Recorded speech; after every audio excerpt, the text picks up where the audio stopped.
रायजोआनोमोन आंनि मुङा निजोरा बसुमतारी आङो फंबाय सोमखोरनि खोथा बुंनोसो सावरायनो नागिरदों।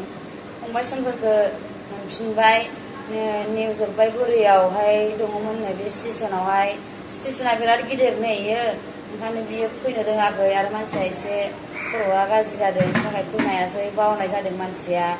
ओमफ्राय दा बे फंबाय सोमखोरखौ लायनो थाखाय आं न'निफ्राय मानसि फोथायहरदों फैसानि आं 10,000 सोनानै गारि फिसा लानानै थांदों।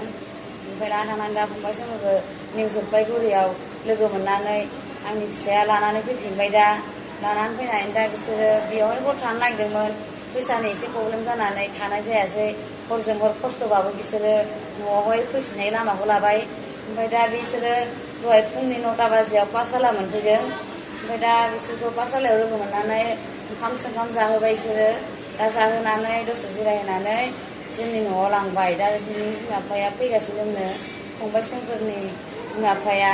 आं बिनि बिब' जायो, सोमखोर फंबायनि बिब' जायो आङो।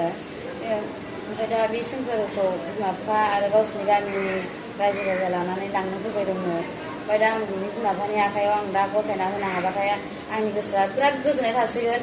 आरो आं बेबायदि उनावबो सोरबा बेबायदि जायोबा आं बेबायदिनो सापर्ट खालामनानै फैसा थाखानि एसे प्रब्लेम जाबाबो हेल्प होनानै आं बेबायदिनो जोंनि बर' सेंग्रा बा सिख्लाफोरखौ आं लाबोफिननो हाथों।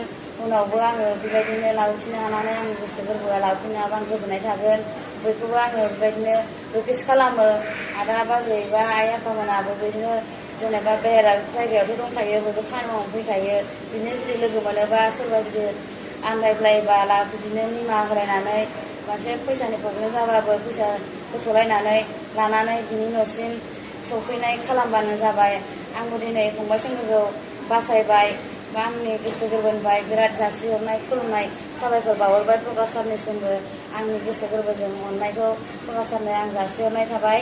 बेखिनियावनो आंनि भिडिअखौ आं दोनथ'नाय जानोसै। आरो आं बारा टेलेन्टबो नङा, आं बारा बुंनोबो रोङा। माबा मोनसे जुदि गोरोन्थि जादोंबा आंखौ निमाहा हो। रायजो राजानि थाखाय प्रकाश साराबो आंखौ निमाहा हो। बेखिनियावनो आंनि भिडिअखौ दोनथ'नाय जाबाय।